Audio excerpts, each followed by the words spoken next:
estamos? Sí, creo que son las 7, ¿no? Bueno, un minutito. Minuto queda. Vamos a esperar un poco porque lo van a retransmitir también y para... Si podéis los móviles, aunque a veces suenan, ya sabéis que los móviles los carga el diablo.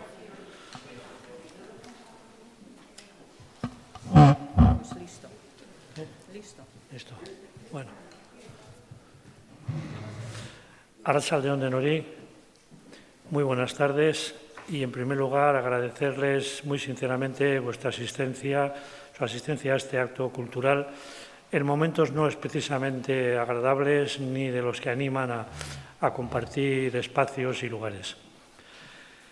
Para nosotros, para la Casa de La Rioja en Guipúzcoa, que es la casa regional más antigua de Guipúzcoa, puesto que se fundó en el mes de noviembre del año 1913, somos más que centenarios, es un honor y un orgullo poder compartir un acto cultural, ni más ni menos que en el Museo de Sant Telmo Donostiarra, en Sant Telmo Museoa. Es algo que los donostiarras tenemos ahí que muchas veces no apreciamos, yo me pongo en primer lugar, pero que realmente es algo increíble en cuanto a su antigüedad, existencia, y no digo nada más de él porque seguro que luego nos van a explicar con muchísimo más detalle y muchísimo mejor que yo. Susana Soto es la directora de este museo y a través de un amigo común y socio de la Casa de La Rioja establecimos contacto con ella pues para decirle que nuestra otoño cultural, semana cultural o quincena cultural que la Casa de La Rioja organiza todos los años hacia el mes de noviembre, sí podía participar, dada la proximidad tanto cultural, espiritual como física con la sede de nuestra Casa de La Rioja, sí podía participar con nosotros bien en nuestra sede o bien aquí para compartir un momento de cultura, de historia y de sentimiento de donostiarra. Por supuesto, enseguida se puso a nuestra disposición y le dijimos manos libres, eligiera el tema que quisiera, a la hora que quisiera y como quisiera. Y eso es lo que en este momento ha pasado, es lo que ha ocurrido, estamos aquí y yo les aseguro que vamos a disfrutar de un rato, un momento, una estancia fantástica, maravillosa y recordando cosas de ese San Sebastián que todos llevamos en el corazón. Arratsalde-on, muchas gracias y les dejo con Susana.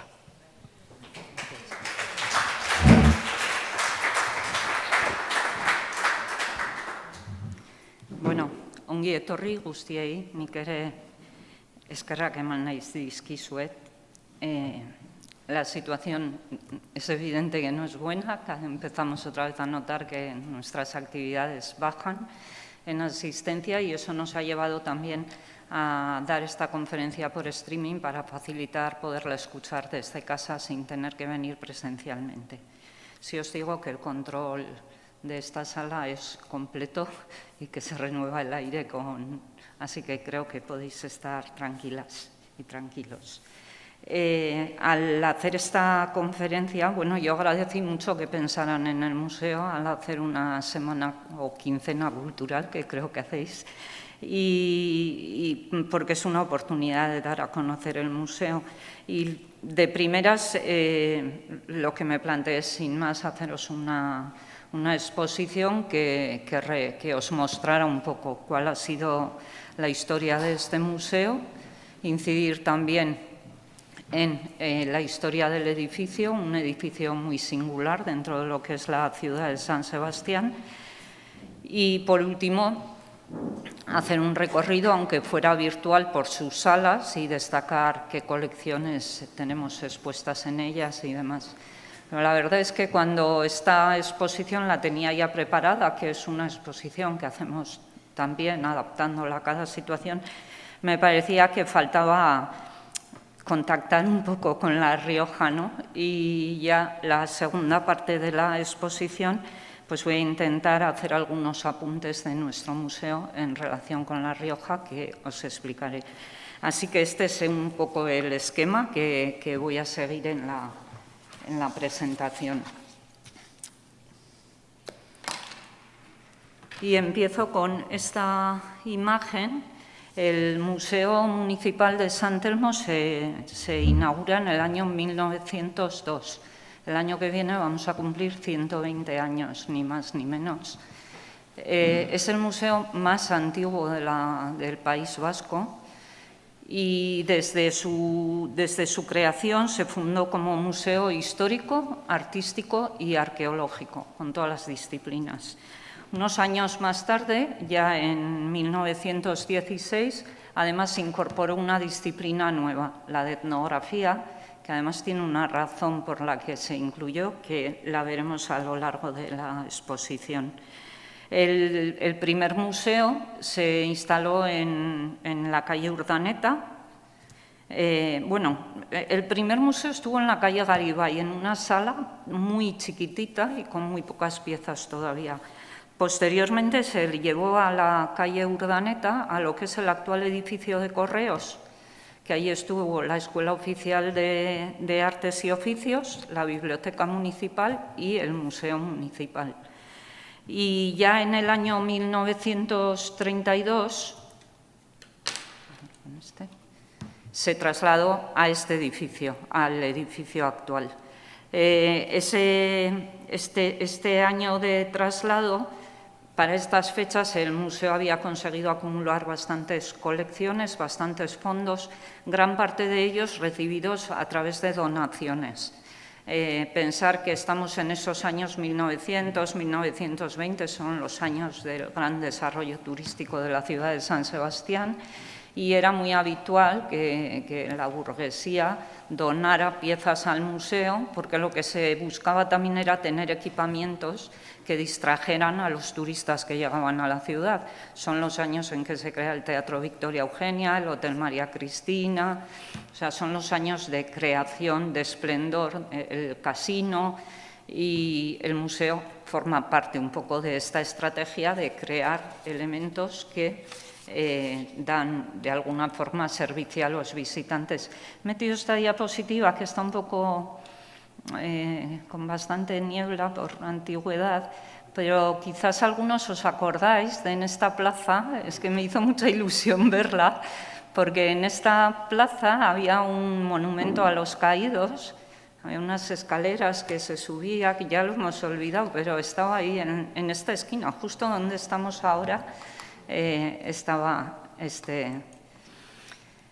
El museo fue evolucionando y en el año 32, cuando se instala aquí, mantiene todas las disciplinas con las que se había creado, un museo arqueológico con todas las colecciones, tanto de estelas como arqueológicas, que sobre todo a partir de la creación de la Sociedad de Ciencias Aranzadi empiezan a acumularse, museo histórico con colecciones de armería, de muchísimos elementos históricos, museo etnográfico, fundamentalmente etnografía referida al mundo rural, no a otros ámbitos, y museo artístico.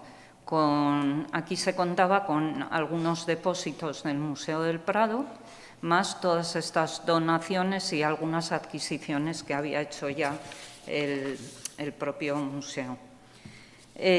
Hoy en día, después de la reforma que se hizo en el 2007, el museo se cerró, se vuelve a abrir en el 2011 con un proyecto nuevo de museo, denominado Museo de Sociedad. Un museo que ya no se ordena por disciplinas, las salas no son como las que habéis visto antes, en una sala todo etnografía, en otra todo armería, sino que están ordenadas un poco intentando explicar la manera en que se ha ido transformando la sociedad vasca.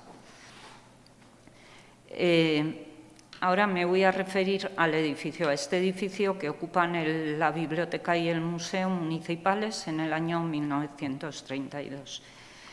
El edificio es un convento dominico que tiene, convento dominico del siglo XVI, que tiene la iglesia, el claustro, el torreón, como tengo en visualización, pero creo que lo vais viendo todo, y las tres capillas, sacristía, capilla y el refectorio.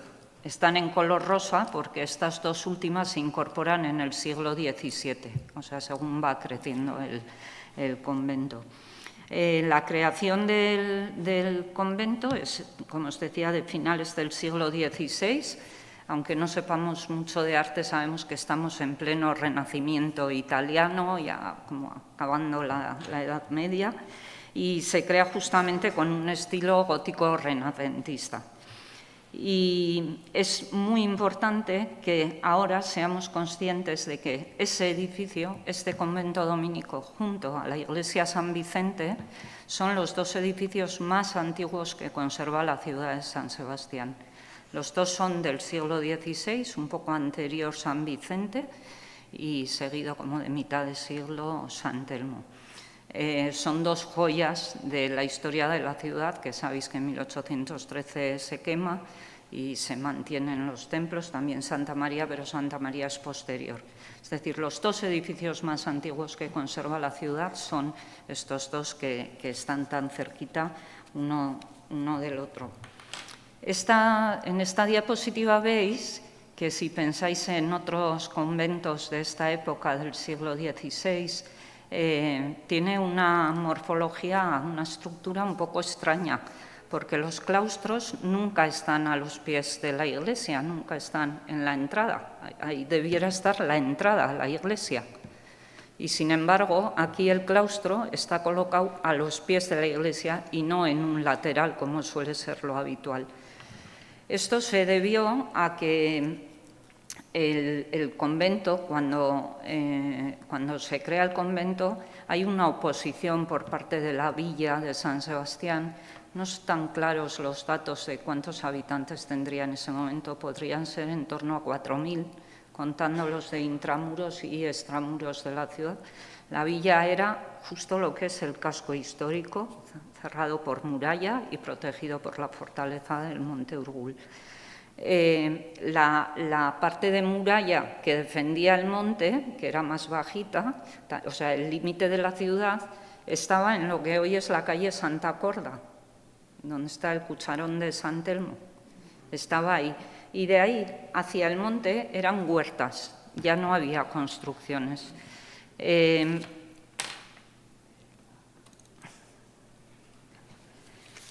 Cuando ya en tiempo de los reyes católicos, o sea, 2 siglos antes, bueno, un siglo antes, varias órdenes religiosas habían querido instalarse en esta villa. Era una villa comercial activa y querían instalarse, pero nunca lo habían conseguido.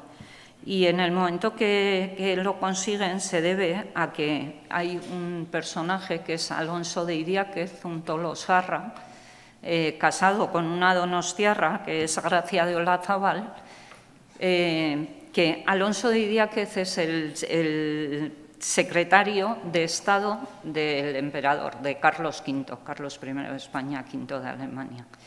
Entonces, a través del rey consigue que se ayude a los dominicos a instalarse en la ciudad, aunque la villa está en contra de la instalación de una nueva orden religiosa en la ciudad.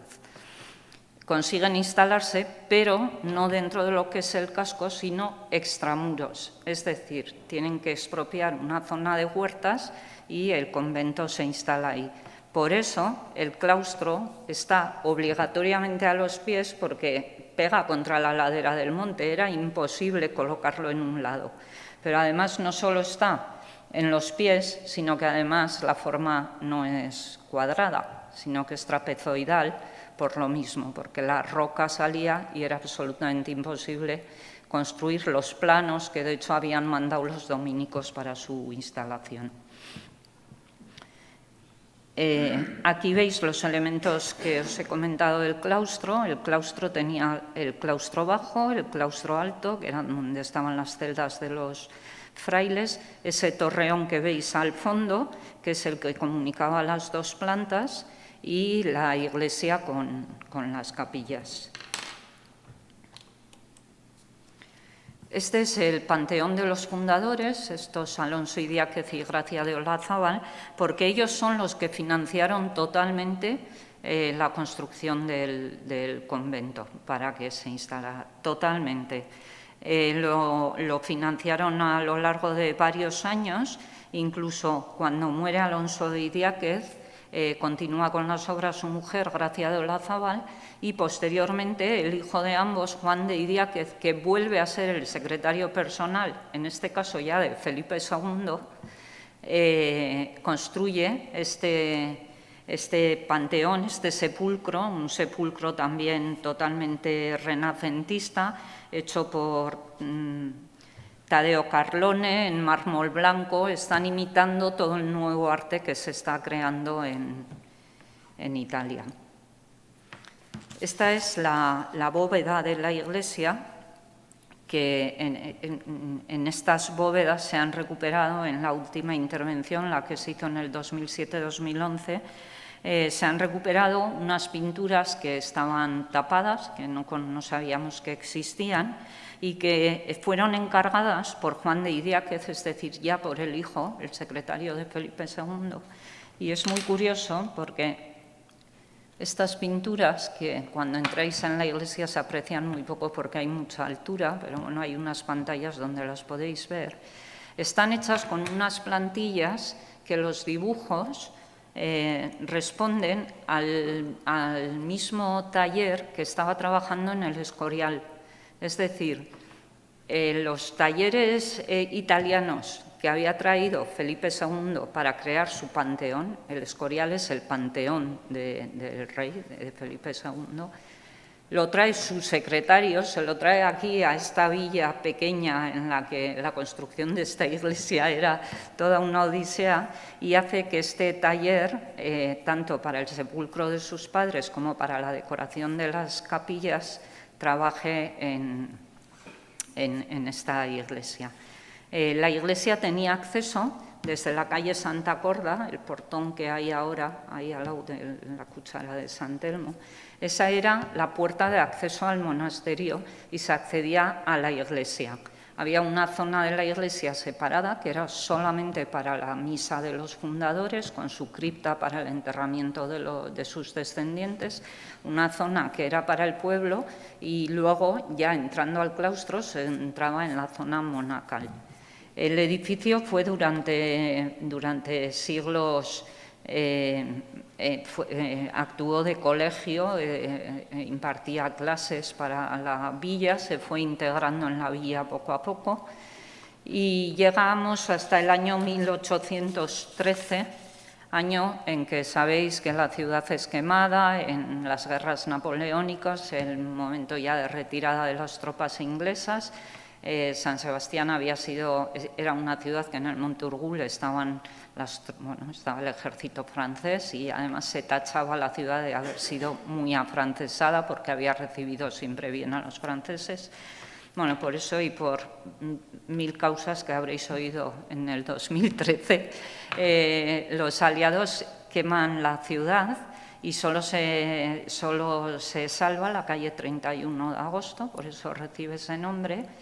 Se salva el convento de San Telmo, San Vicente y Santa María, pero el convento en ese momento sufre graves daños, es decir, todo el retablo y la zona interior de la iglesia y demás, incluso una de las bandas completas del claustro se cae, se quema todo el retablo.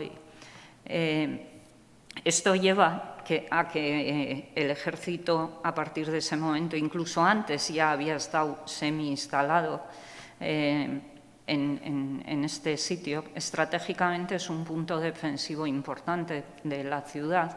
Pensar que San Sebastián, por su cercanía con la frontera con Francia, al igual que Fuenterrabía y que Irún, son ciudades que durante siglos, hasta el siglo XIX, viven bajo el mando de alguna forma del rey. Son ciudades militares, porque de hecho la orden de quemar el puente, por ejemplo, si hay invasión francesa y demás, no la da la propia ciudad, sino que son ciudades creadas, y las fortalezas, la fortaleza del Monte Urgul es una fortaleza defensiva, y el convento pues también sufre de esto, y durante bastantes años tiene en su interior, acoge el cuartel, A partir de 1836, que se produce la desamortización de Mendizábal y se expulsa a los religiosos de conventos, iglesias y demás en toda España, San Telmo pasa a convertirse en un parque de artillería, dependiente del Ministerio de la Guerra, y veréis, bueno, veis la iglesia era el polvorín donde se acumulaban cañones y demás. El claustro irreconocible, lo veis, con los cañones, con muros creados, porque en las pandas del claustro se alojaba el ejército. Y así permanece pues, desde 1836, que los dominicos ya abandonan el convento. En este escrito, que tiene el sello del ayuntamiento, en la frase final pone ángulo que forma el claustro por su lado norte, cuyos columnarios han sido lastimosamente tapiados, estado en que se halla en marzo de 1900. A finales del siglo XIX,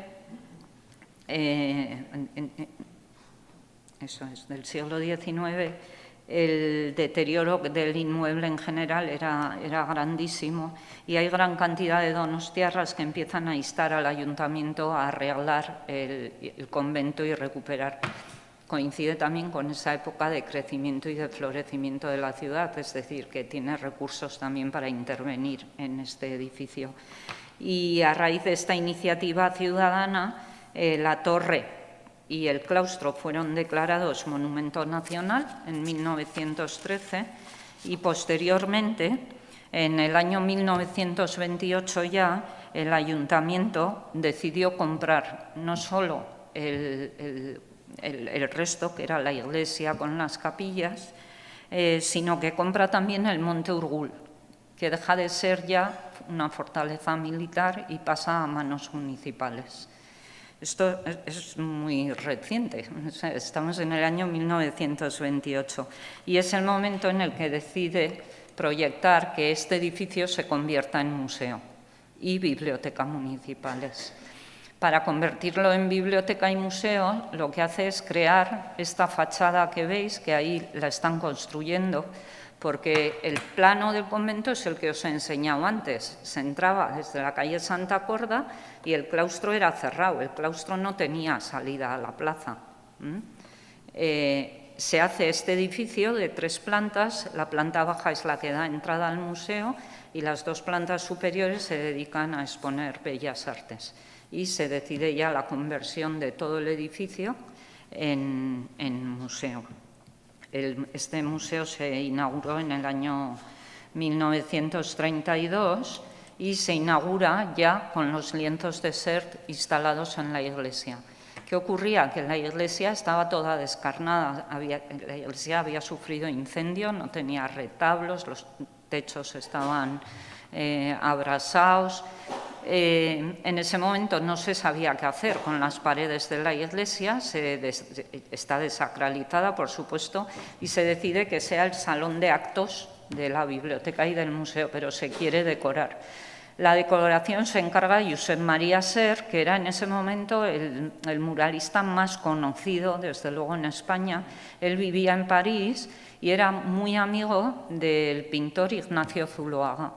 Ignacio Zuloaga formaba parte del comité de una comisión que tenía el museo, que asesoraba en distintos temas al museo, y es Zuloaga, Ignacio Zuloaga, quien dice que lo mejor sería encargar unos lienzos que forren las paredes contando las hazañas del pueblo guipuzcoano. Entonces se forran con prácticamente 800 metros cuadrados de lienzo. No son frescos, no están pintados en la pared.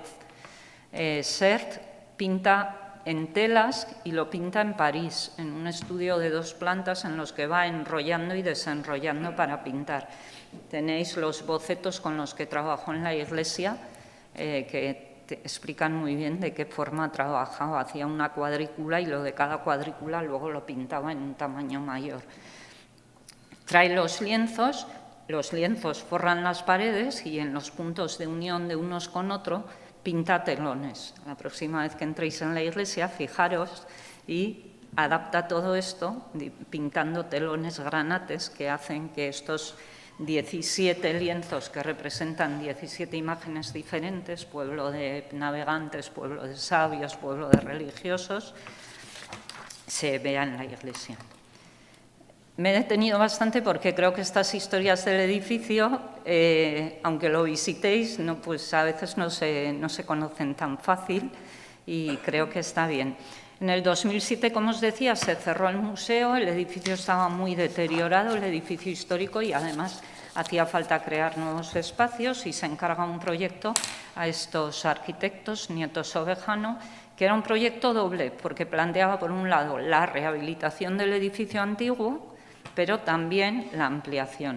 El proyecto de ampliación que se hace, bueno, pues lo veis aquí, lo que se hace es se excava en el monte, se excava un espacio para poderle dar crecimiento sin que afecte a la fisonomía de la ciudad. Es decir, que tú llegas a la plaza y parece que San Telmo es casi igual que antes, pero realmente ya veis que el crecimiento es enorme. Ese edificio rosa que veíais, pues tiene esta forma. Este es el edificio de ampliación. ¿Veis la excavación que se hace? Es verdad que es una excavación que no es muy complicada, porque realmente el monte ahí caía así. Es decir, que siempre había habido un espacio, lo que pasa que era un espacio pues con mucha agua, lo que se hace es allanar un poco esa zona y ampliarla. Y este proyecto tiene esta fachada que se añade, es una fachada de aluminio creada por dos escultores, Agustina Otero y Leopoldo Ferrán, dos escultores navarros, que con 4 formas juega y construye toda la fachada. Esto supongo que os habéis fijado, sobre todo si habéis ido al jazz, porque en el jazz antes veíamos la imagen de la izquierda y ahora cuando vas ves la imagen de la derecha. La imagen de la izquierda, ese edificio que veis ahí, que está metido en el círculo rojo, es la parte que se le había añadido a las capillas por encima, cuando en 1932, en 1928, se interviene para convertir en museo el edificio. Como hacían falta metros y no sabían de dónde sacarlos, a las capillas que acababan a una altura como la que veis ahora, le construyeron 2 pisos encima y lo pusieron todo a la altura de la iglesia. Pero ese trozo que veis es de 1932, o sea, era muy reciente. Este proyecto lo que hizo fue eliminar todos los añadidos que no eran del convento original del siglo XVI. Esto supuso una intervención muy fuerte, pero que ayudó a que el edificio en este momento esté mucho más sano, porque estos contrafuertes estaban partidos, el agua que caía de los 2 edificios confluía en medio, con lo cual, por ejemplo, los lienzos de Sert habían sufrido muchísimas humedades y para que os hagáis una idea de la obra, hubo que desmontar completo el tejado de la iglesia, construir, antes de desmontarlo, otro tejado por encima para poder intervenir y hacer un tejado absolutamente nuevo. Fue una obra, la verdad, que espectacular. A la vez se hizo la intervención en los lienzos de Sert, que por esta unión que tenía justo de los 2 edificios, las paredes estaban muy húmedas y las telas se habían ido bombando y perdiendo pintura. Y se recuperó lo que os decía antes, las pinturas de las bóvedas, que eran desconocidas porque había estado pintado y estas pinturas eran del siglo XVI, así que no se conocían. Bueno, con esto acabo con toda la parte que tiene que ver con la historia del edificio. Y ahora, como os decía, el museo ha pasado a ser un museo de sociedad vasca. El recorrido por sus salas es largo, puedes hacer un recorrido, el más corto y corriendo mucho es de 1 hora, pero es aconsejable que sean 2 y claro, a mí me resulta imposible hacer esto. Así que lo que he hecho es solo os voy a enumerar las salas. Hay una primera sala que está en el claustro bajo, que es signos de espiritualidad, en la que se presentan unas colecciones que tienen que ver con el ritual de la muerte en el País Vasco. Argisayolas, estelas, diferentes piezas muy singulares de nuestra cultura y que además las tenemos en nuestras colecciones en un número abundantísimo. Por ejemplo, la colección de estelas tiene 80 piezas. No está todo expuesto, pero esto nos parecía que encajaba muy bien con la historia del propio museo, que siempre había mostrado las estelas en el claustro y mantuvimos ese espíritu. Entrando en una de las salas, está la sala de Huellas en la Memoria. Huellas en la Memoria es un recorrido desde la prehistoria hasta prácticamente el siglo XIX, hasta el momento de la Ilustración. Como os imagináis, aquí hay de todo, pero hay dos elementos muy importantes. Uno, la vinculación que tiene siempre el pueblo vasco con el mar, sea para cazar ballena, pesca de bacalao, navegantes, conquistas. La salida al mar es importantísimo en el desarrollo de la sociedad y de la cultura vasca, y el otro elemento clave es el hierro, la existencia de hierro que trae consigo las ferrerías y luego el desarrollo de toda una industria vinculada al hierro que finalmente en los siglos XIX y XX culminará con la industrialización del País Vasco. Es decir, es una sala que la vemos con una mirada muy histórica, como algo muy antiguo, pero realmente están las raíces de lo que luego la sociedad que hoy conocemos tiene. Esta sala es amplísima, me da penísima saltármela, pero he elegido solo un par de piezas que me parece que cuentan una historia que a mí me parece como mínimo anecdótica y divertida.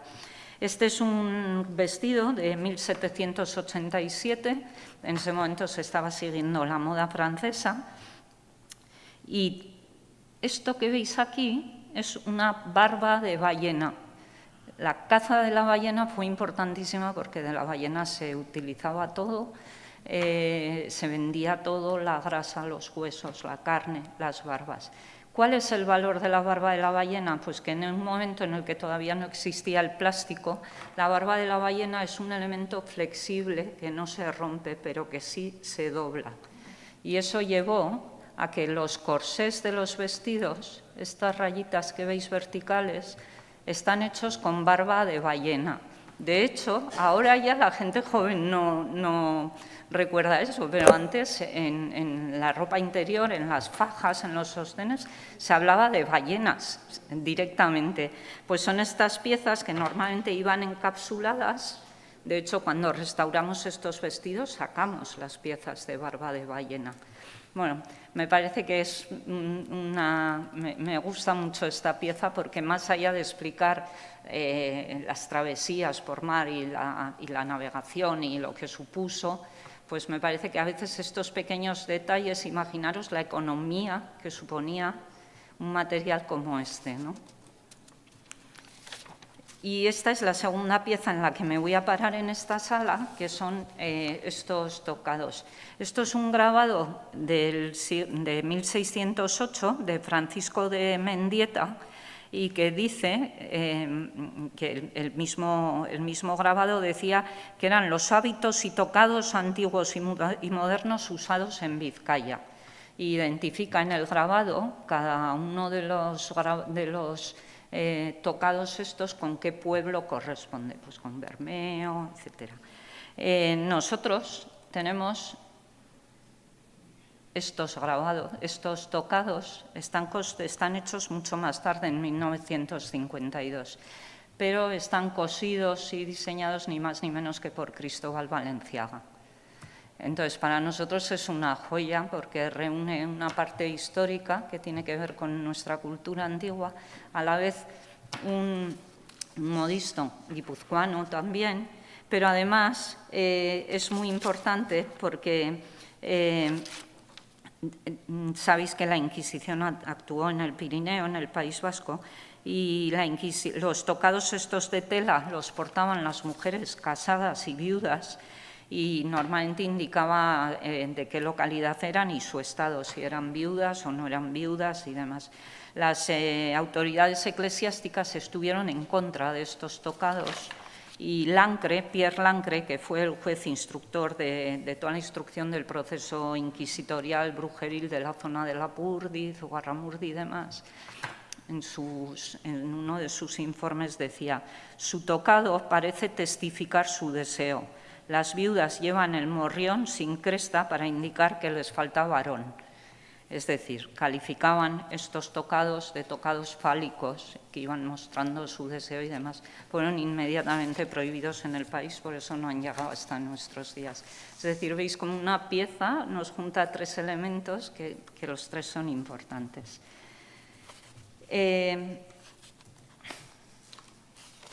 Si llegamos al piso de arriba, al claustro alto, bueno, esta planta de huellas en la memoria ha terminado con la Revolución Francesa, con la llegada de la Ilustración, de los ilustrados, las sociedades vascongadas de amigos del país. Cuando subimos al piso de arriba, todo el claustro alto es el despertar de la modernidad. En el claustro alto estamos ya en unos siglos mucho más cercanos, siglos XIX-XX, el antiguo régimen ha acabado y aquí empezamos a hablar ya de ciudadanos, personas con derechos, con deberes. Es un siglo, los siglos XIX y XX son realmente complicados, siglos de guerras, las guerras carlistas, la guerra civil, pero bueno, todo ello está mostrado en estas salas y yo en estas salas he querido mostrar dos elementos. Uno es, porque es muy, bueno, eso era una, me lo he pasado ya, pero era una ametralladora de la guerra civil que conservamos. La pieza que me ha apetecido marcar es El gigante de Alzo, por un lado porque está muy de actualidad por la película.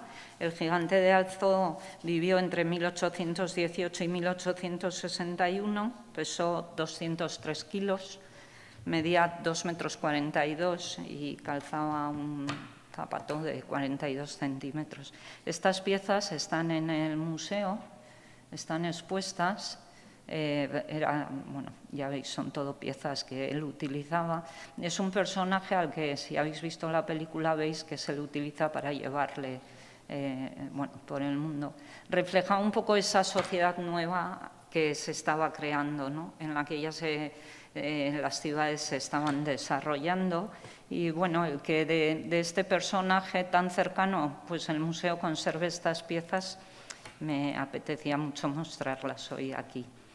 Pero realmente si hay algo representativo de este siglo es el crecimiento de las ciudades. San Sebastián, Bilbao, Vitoria, son unos años en los que se está desarrollando demográficamente las ciudades, se está abandonando más el campo. San Sebastián tira las murallas en 1863 y a partir de ahí empieza todo el ensanche. Hasta ese momento San Sebastián había seguido siendo este casquito. Empieza el desarrollo de las ciudades y hay un cambio, llega el ferrocarril, llega la prensa, estamos hablando de una ciudad diferente, mucho más cercana a nosotros. Y hay un elemento muy importante que es que aparece el ocio, este ocio del que nosotros disfrutamos y que nos parece que ha formado parte de la vida de los humanos, pues no ha sido tan así. El ocio que hoy conocemos del paseo, de los casinos, de la moda, todo esto surge en este momento y está muy bien reflejado en la exposición. He elegido estas dos piezas porque habéis visto esas sillas. Esto es el Boulevard Donostiarra. Si veis a la derecha donde van esas dos niñas, hay unas sillas. Esas sillas formaban parte del paseo y estaban ahí para que la gente se sentara a ver pasar, no porque hubiera una cabalgata ni nada parecido. Y la barandilla que habéis visto está aquí. Esa barandilla era la del Paseo de la Concha, no la barandilla que tenemos actualmente, que se iba a colocar más tarde. ¿Sabéis dónde está esta barandilla ahora? ¿La habéis reconocido? En el Paseo de Francia. Ya veis que incluso con los floreros esos que aparecen, bueno, esta foto me parece fantástica, y con el alguacil, la mujer, es una foto realmente. Y bueno, ya veis las casas del Paseo de la Concha. La nueva barandilla la inauguraría Alfonso XIII en 1916, pero se fue cambiando por tramos, es decir, que esta compartió también presencia con la otra. Paso rápido, en la exposición tenéis la primera camiseta del Atleti y la primera camiseta de la Real Sociedad, 1910 y años 20, lo que os decía. Es el momento de la aparición de los deportes de masas. Y así llego ya a otra zona que es la de la tradición pervive. La tradición pervive recoge ese momento en el que los fondos de San Telmo se incrementan con las colecciones etnográficas. Son abundantísimas y tal cual las hemos mostrado. ¿Y por qué se da esto? Pues se produce porque hay un temor a que esa cultura, esa identidad vasca que se identifica con el caserío, con el mundo rural, claro, con el avance de las ciudades y de las industrias y tal, está como desapareciendo, ¿no? Entonces se quiere guardar todo eso. Por eso se crea el museo con este ámbito de museo etnográfico y se empiezan a recoger por todo el país restos y colecciones de carácter etnográfico rural de ese caserío que está desapareciendo. Se quiere de alguna forma recoger la tradición, pero para meterla en un museo, porque la sociedad está cambiando. Hay muchísimas piezas, las colecciones de San Telmo en cuanto a etnografía son riquísimas y esta es la pieza estrella porque esta cocina se crea ya para el Museo de 1932 mostrando la cocina típica de un caserío que ya estaba desapareciendo en ese momento. Este es el último ámbito, que es el de industrialización. Donde se muestra pues ya todo el proceso de industrialización que arranca. Y yo me voy a centrar, esta zona sí que de verdad os animo a que entréis un día a verla porque reconocemos mucho de lo que hay ahí.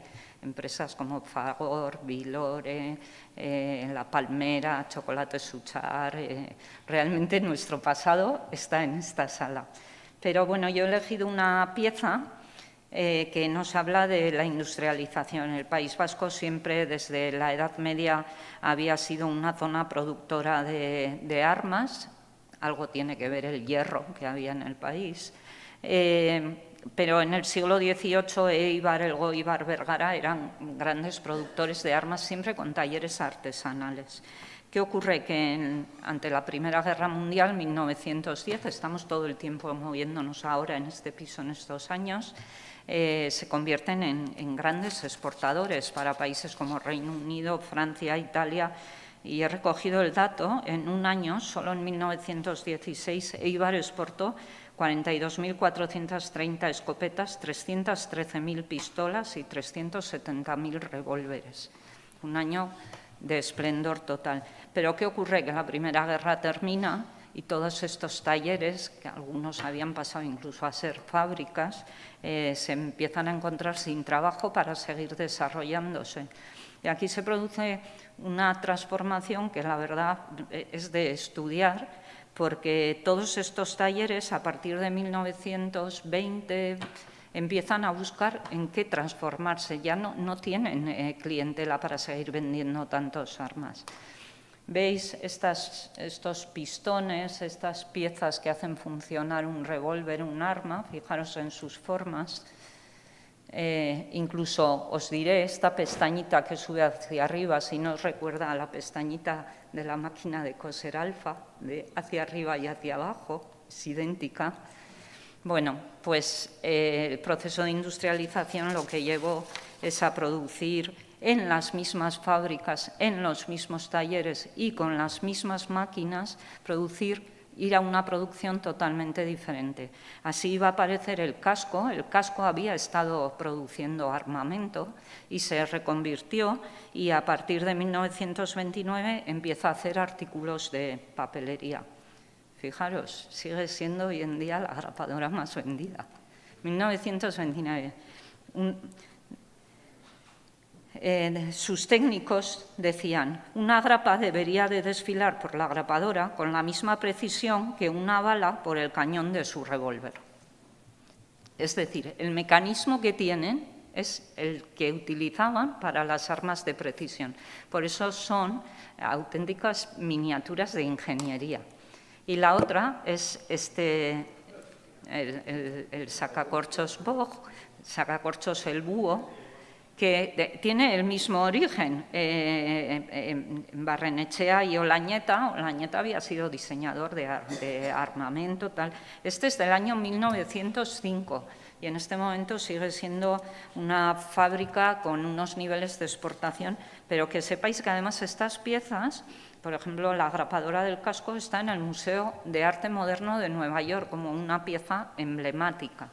Y igual que el sacacorchos, que hay una pieza en el Museo Reina Sofía, es decir, se han considerado piezas de un diseño extraordinario y que han llegado al mundo.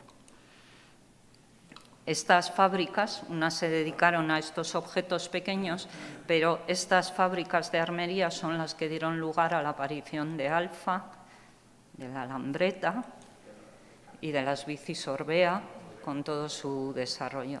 Todo se origina en los talleres de armería. La última zona es la de arte vasco. Tenemos dos plantas, una dedicada al arte vasco, que empieza con un arte más costumbrista y finaliza en arte contemporáneo, y he querido destacar esta pieza de Ignacio Zuloaga, porque Ignacio Zuloaga fue un protector para este museo y además a su muerte donó una parte importante de sus piezas, por eso tenemos una sala dedicada a Zuloaga. Y hay otra parte en la que se expone la colección histórica con piezas muy importantes del Greco, de Rubens, y aquí he seleccionado esta pieza de Sorolla, porque Sorolla veraneaba en San Sebastián. Y tenemos una serie de piezas de Sorolla que se reunían una serie de amigos y uno de ellos fue luego un donante muy importante y tenemos muchas obras de distintos artistas de este momento de la pintura española. Y voy a pasar ahora, con esto he acabado San Telmo. Con esto, y haciéndola un poco más larga, hubiese hecho mi charla, ¿no? Pero al acabar dije, yo tengo que contar algo de La Rioja. Y lo que hice fue entrar en nuestro catálogo y comprobar a ver qué me salía si tecleaba Logroño, porque La Rioja era más difícil. A ver, me salía Rioja Alavesa, Álava, pero tecleé Logroño, ¿no? Y llamo historias compartidas porque casualmente, aunque no he encontrado muchas cosas, las que he encontrado son piezas también que cuentan historias como esas otras que he elegido antes, ¿no? Y bueno, primero voy a hablar de arte. En nuestras colecciones hay 3 artistas riojanos. El primero de ellos es Jesús Lozano, que veis ahí las fechas, desde 1912 al año 2002.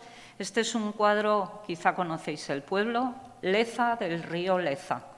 Yo ya lo he localizado en el mapa, está al sureste de Logroño.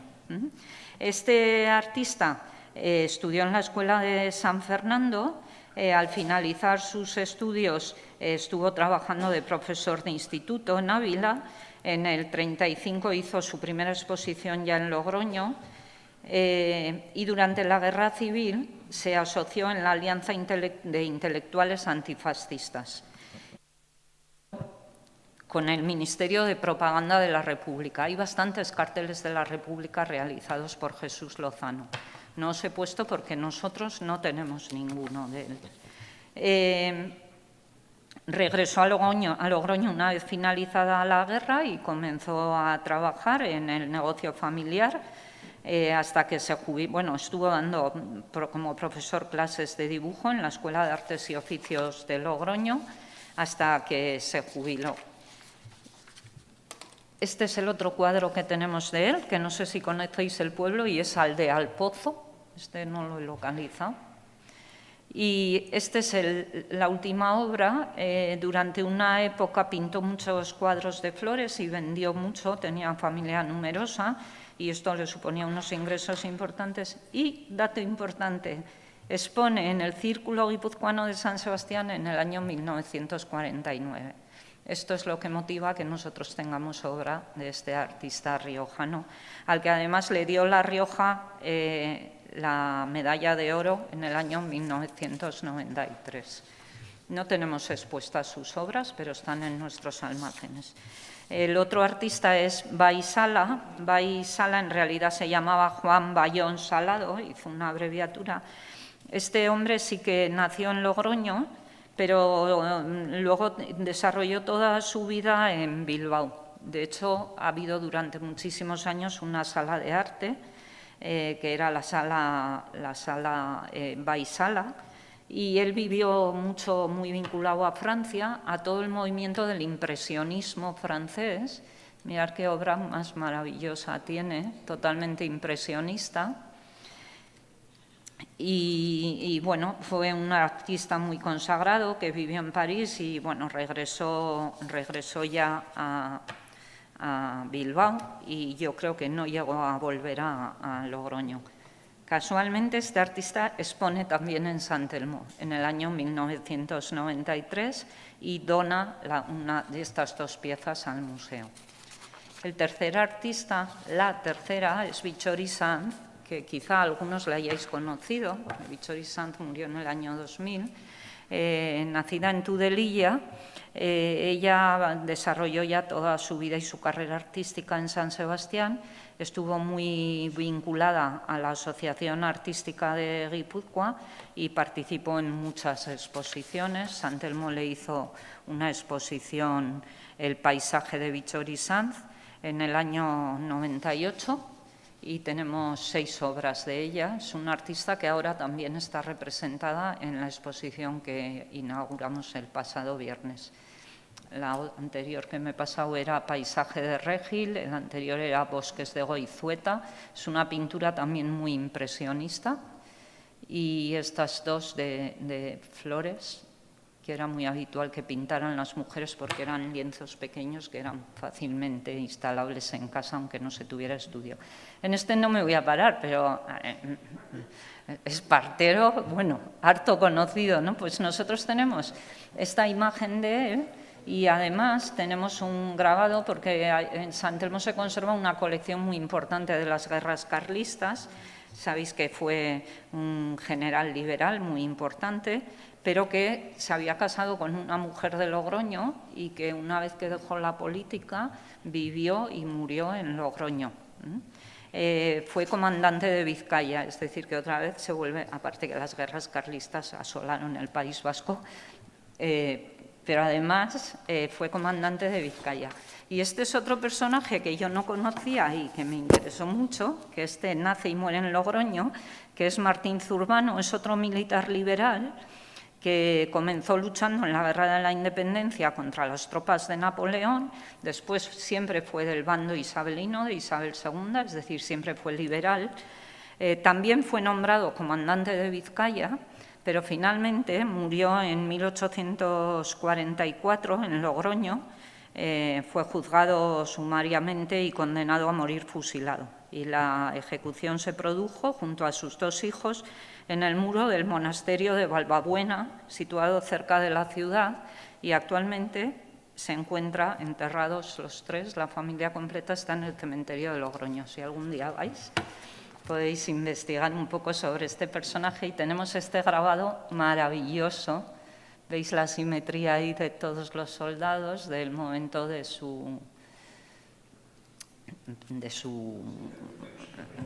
cuando es juzgado, vamos, cuando es condenado. Bueno, conocidísima, ¿no? Bueno, pues esto también forma parte de la colección de San Telmo. Y me ha parecido especialmente importante porque muchas veces cuando se piensa en un museo se piensa en obras de arte, en pintura, en grabados, tal. Y eso es importante para un museo de bellas artes, pero para un museo como el nuestro, que he empezado la charla diciéndoos que era histórico, arqueológico, etnográfico, esto es etnografía también, porque la etnografía rural ya se acabó. Hoy en día cualquier museo tiene que recoger también todo lo que nos rodea socialmente en las ciudades, en nuestras viviendas, porque esto que todos los que estamos aquí hemos reconocido, nuestros hijos ya no reconocen, ni reconocen el valor que en una época tenía una caja metálica Tener una caja metálica la hacía automáticamente convertirse en una casa en el costurero, normalmente en el costurero, ¿no? Porque no abundaban. Hoy en día cualquier caja de pastas es metálica, pero en aquella época no. Por eso muchas de estas han llegado y se han incorporado en nuestros museos. Estas pequeñas piezas que muchas veces van a la basura, cuando llegan a un museo nos ayudan a construir historia. Y ya veréis cómo estas pequeñas piezas ayudan, por ejemplo, a conocer más de la historia de Logroño. Esto era Viuda de Solano, las pastillas de café con leche, la pieza forma parte de San Telmo, y yo al verla dije, uy, pues voy a investigar, a ver qué les cuento de esto, ¿no? Hay un blog muy bueno de la ciudad de Logroño que no he podido, no se me ha ocurrido apuntar la referencia. Pusieron, esto fue en 1830, en esta tienda, yo tengo apuntado que era la calle Albornoz, muy cerca de la calle Laurel. Este señor, que era un confitero, Celestino Solano, que se había casado con Antolina Ruiz de Olade. Antolina Ruiz de Olade fue una emprendedora, innovación completa. Dijo, ya no vamos a hacer más caramelos de malvavisco, vamos a empezar a hacer caramelos de leche de burra, porque esto es muy bueno para la tos. Y empezaron en esta tienda a vender estas pastillas inventadas. Este era el interior de la tienda. Y pues estos tofes tuvieron una enorme aceptación, se empezaron a vender y ya dejaron todos los demás productos y se dedicaron en exclusiva a producir estos caramelos. Era un trabajo artesanal y en la tienda siempre había carteles de se compra leche de burra. 100 años más tarde, para que os hagáis una idea, en Logroño había más de 30 fábricas, 30 fabricantes de estos caramelos. Imaginaros la repercusión en Logroño. Esta es la fachada de la fábrica, porque de esa pequeña tienda pasó a construirse una fábrica, la de Viuda de Solano. En 1920 la deja su sobrino y casualmente su sobrino también tiene una mujer que es absolutamente emprendedora. Es decir, el sobrino vuelve a la fábrica a fabricar, pero ella es la que empieza a hacer el desarrollo del negocio. Impulsó la creación de nuevos productos y amplió y modernizó la fábrica, construyendo una nueva en la avenida de Portugal número 12. Yo os voy diciendo las calles porque a mí no me dicen nada, pero igual a alguno de vosotros o de vosotras sí.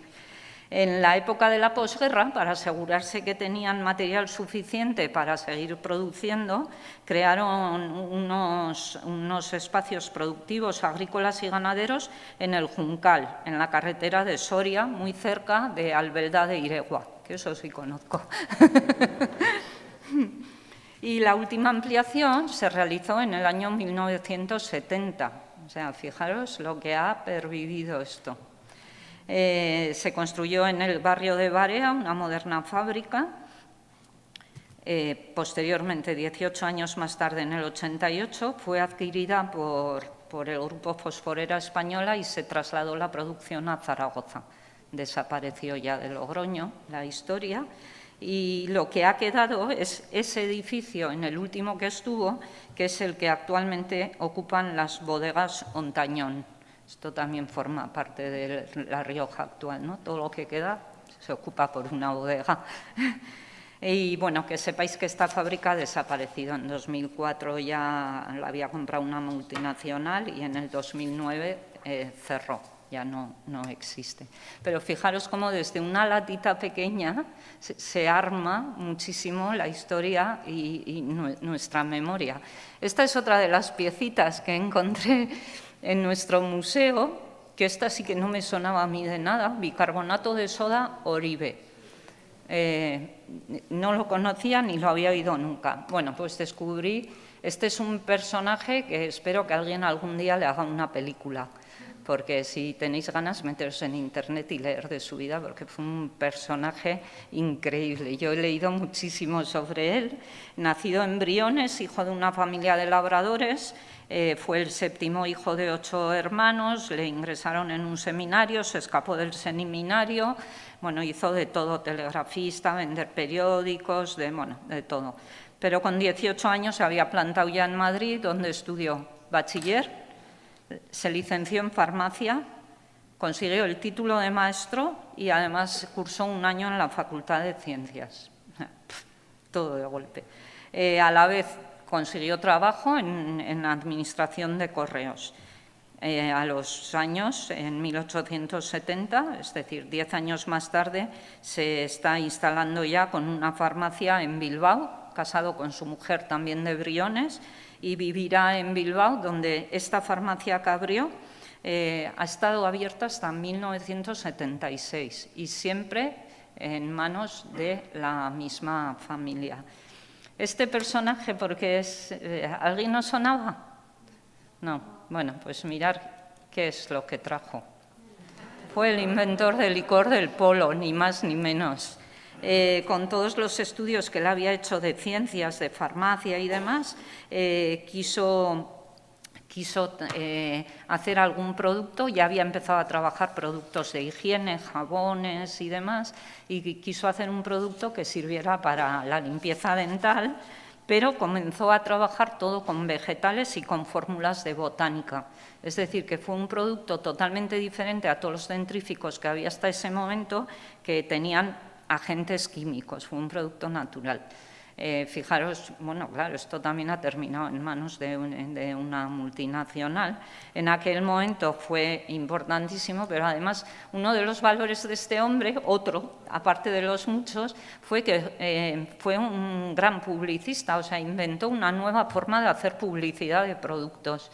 Y hay infinidad, o sea, llegó a vender en Argentina y todos los anuncios son diferentes. Bueno, montó diferentes negocios, invirtió incluso en trenes, llegó a tener una locomotora. Bueno, fue un hombre increíble. Hay todos estos productos, nosotros solo tenemos esa cajita que os he enseñado. Y, por ejemplo, de su publicidad, veis que la cara es la misma, solo que si le das la vuelta, ves la sonrisa o ves el enfado. Conseguís ver, ¿no?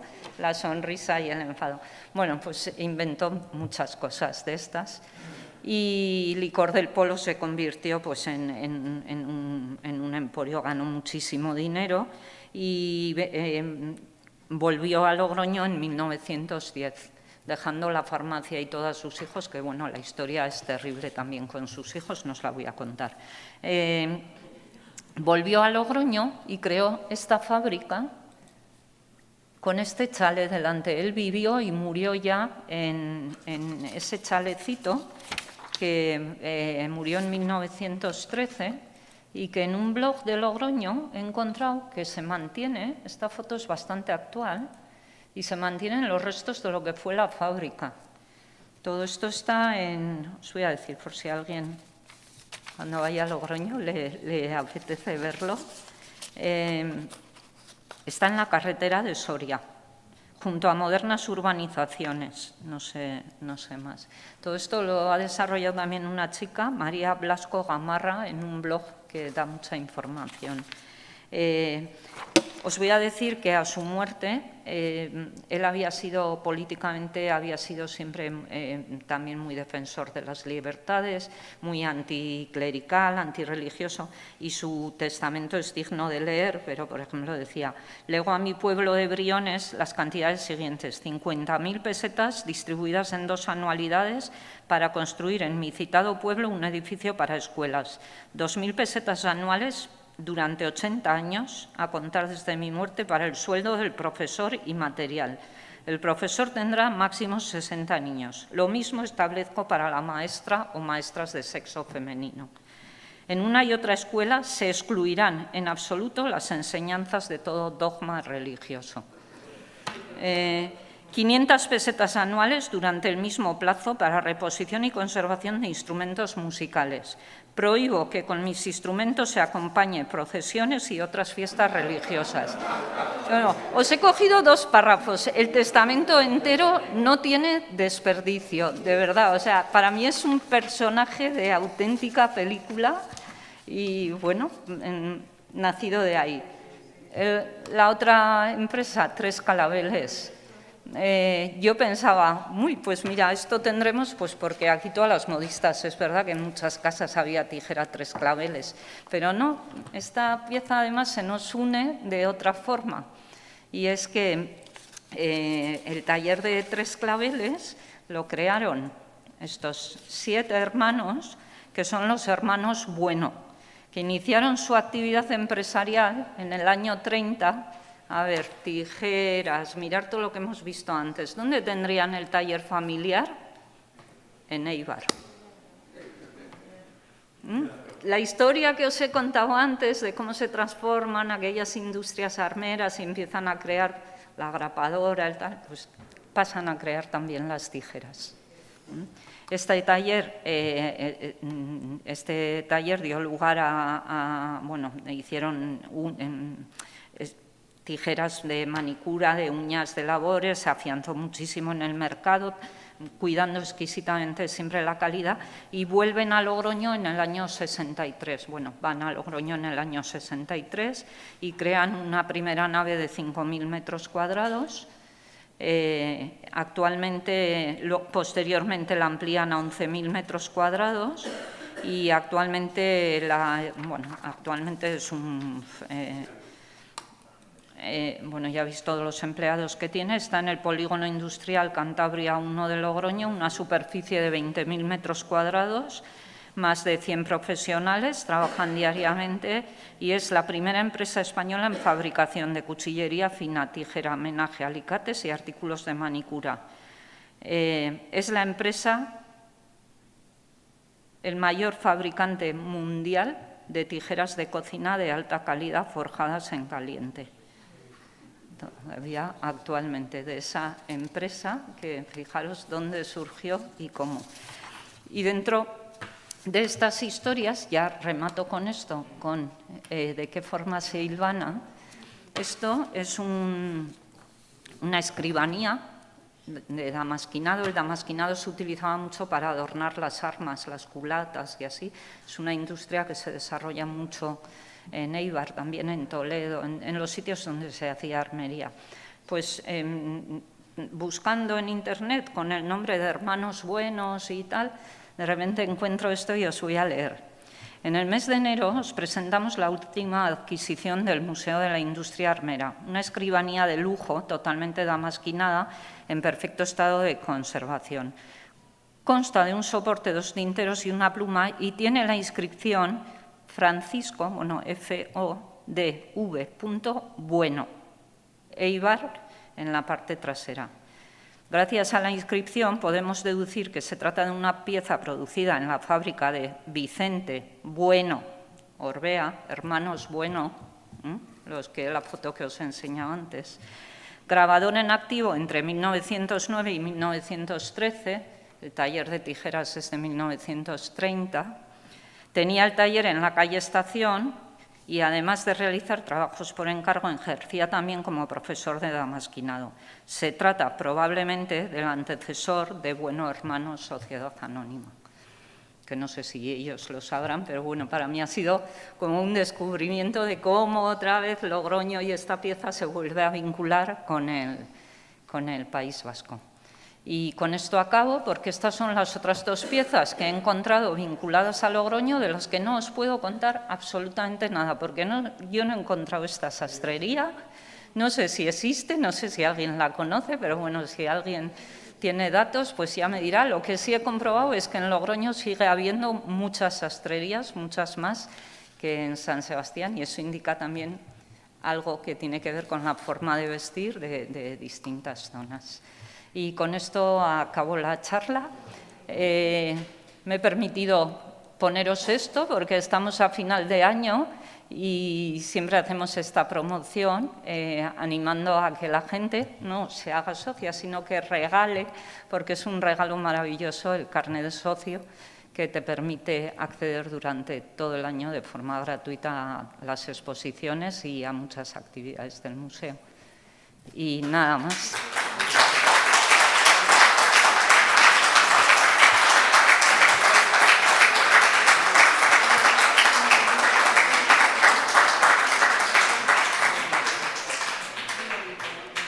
Si alguien quiere hacer alguna pregunta, como estamos grabando todo, que levante la mano y le daremos un micro. Pregunta o comentario, porque igual algo de lo que habéis visto os ha sugerido algo.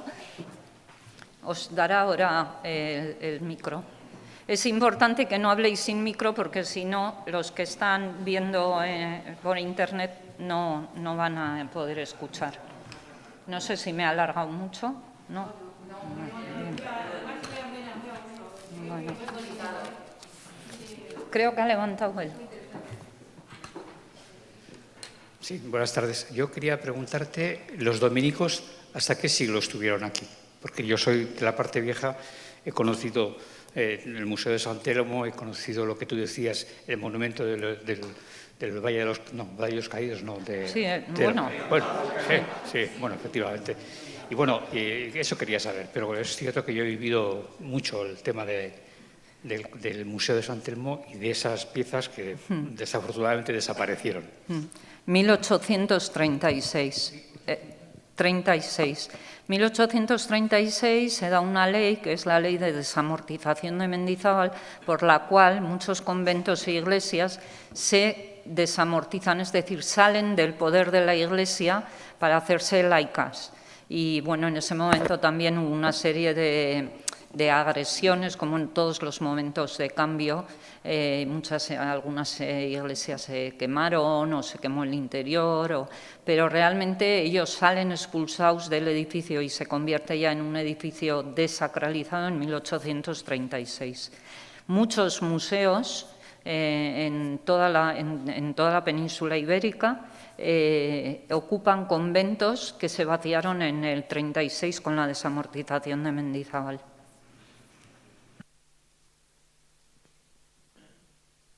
Como complemento al comentario del general Espartero, Espartero efectivamente se casa con una mujer de Logroño y junto con uno de los hermanos Murrieta se van a Londres, están ahí una temporada, no sé si más o menos exiliado o se va a Londres, y a la vuelta, por su amistad y conocimiento con Murrieta, el otro hermano dedicado al vino, él, a través de su mujer, se dedica al cultivo y a la fabricación de vino en La Rioja, cosa que mucha gente no sabe del general Espartero, que vuelve a La Rioja por su mujer y se mete en el mundo del vino. Muy interesante, porque realmente la vuelta de Espartero a Logroño supuso un incentivo, un desarrollo para la ciudad de Logroño, porque él había hecho muchísimas amistades y, por ejemplo, le visitaba mucha gente de Inglaterra. Y tenían sus tertulias y desarrollos de todo tipo, cultural, económico y demás. Yo, por lo que he leído, fue una persona que ya retirada y que pasó bastantes años en Logroño, ya una vez retirado, creo que aportó mucho a la ciudad. Yo os voy a contar una anécdota. Cuando han salido las estatuas de Idiáquez y su señora ahí, por circunstancias de aquellos tiempos, yo soy músico, terminé en la plaza de La Trini un concierto y entraron los de siempre, los que entraban entonces en aquellos tiempos, salimos todos corriendo y a mí me escondieron en el Museo de San Telmo y pasé la noche con esos señores al lado, toda la noche, escondido. Bueno, estos señores han tenido avatares y es una suerte que la tumba haya llegado íntegra hasta nuestros días, porque la tumba, que ahora era una pieza, estaba en el centro de la iglesia, muy cercana al altar, porque luego en la cripta se enterraban los familiares, pero ellos estaban en el centro, cercano al altar. Hay un momento cuando se reconvierte todo el museo, o no sé si en alguna guerra previa, la tumba se parte por la mitad y pasa cada uno a estar en un lado. Y ahora, en el 2007, hicimos la restauración de las piezas y vuelven a estar juntas, aunque en una capilla lateral. Es verdad que no han recuperado su espacio central. Es difícil mantenerlos en ese espacio central porque hace que sea luego muy difícil el uso de la iglesia, claro, con esa pieza. Pero ahora está muy bien restaurada, pero sí que han paseado por distintos puntos de la iglesia, incluso salieron de San Telmo y estuvieron almacenados, si no me equivoco, en Polloe. y volvieron luego. Probablemente por eso también se han salvado, ¿eh? Nunca sabes a veces lo que es bueno o malo para que el patrimonio perviva. A mí me gustaría insistiros en el tema de lo que es y no es patrimonio. Os dais cuenta que a veces algo de uso cotidiano parece mentira, pero hay veces que esto con el tiempo se convierte en patrimonio, ¿no? Es lo que nos permite, es como los teléfonos, tú ahora coges un teléfono de estos de rueda y llega un chavalito joven y no sabe ni cómo se marca, o sea, no sabe si apretar dentro de los números, darle vueltas, y nunca hubiéramos pensado que esos teléfonos había que guardarlos porque iban a formar parte de nuestra historia, ¿no? Pero especialmente cuando se trata de elementos que han sido creados, que han sido consumidos por nuestras sociedades, esto se está haciendo más difícil ahora con la globalización, porque parece que todos utilizamos lo mismo, ¿no? Pero sí que sigue habiendo siempre elementos de estos que, conservados y bien documentados, permiten que al cabo de los años se vaya construyendo la historia de cómo va evolucionando y de cómo ha sido nuestro pasado. Bueno, pues nada, muchísimas...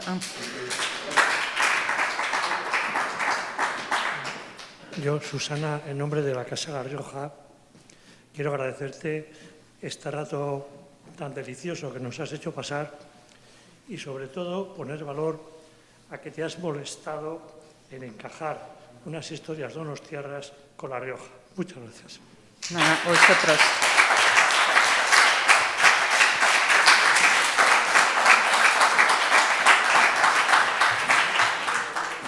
Sabéis que la conferencia se queda colgada entrando en la web del museo, la podéis escuchar en cualquier momento, digo, pues igual tenéis gente que no ha podido venir y la pasaremos además para que pueda estar colgada también en la web de la Casa de La Rioja.